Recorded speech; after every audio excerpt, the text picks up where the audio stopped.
తిరుమల శ్రీ వెంకటేశ్వర స్వామివారిని తెలంగాణ సమాచార శాఖ మంత్రి పొంగులేటి శ్రీనివాసరెడ్డి దర్శించుకొని మొక్కులు చెల్లించుకున్నారు. శుక్రవారం ఉదయం వీఐపీ విరామ సమయంలో కుటుంబ సమేతంగా స్వామివారి సేవలో పాల్గొని మొక్కులు చెల్లించుకున్నారు.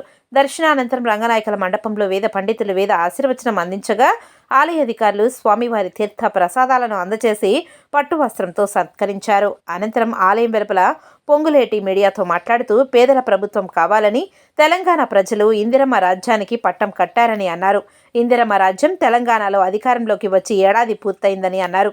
ఇరు తెలుగు రాష్ట్రాలు చల్లగా ఉండేలా సఖ్యతగా ఉండేలా దీవించాలని శ్రీవారిని కోరుకున్నట్లు తెలిపారు. ప్రేక్షకులందరికీ హృదయపూర్వక నమస్కారం. ఈరోజు కుటుంబ సమేతంగా శ్రీనివాసుడి దర్శనానికి తిరుమలకు రావడం జరిగింది. స్వామివారిని దర్శించుకొని ముఖ్యంగా తెలంగాణ రాష్ట్రంలో పేదోడు ప్రభుత్వం కావాలని, అది ఇందిరమ్మ రాజ్యంతోనే సాధ్యమని, తెలంగాణ ప్రజలు ఇందిరమ్మ రాజ్యాన్ని తెచ్చుకొని 1 సంవత్సరం పూర్తయింది.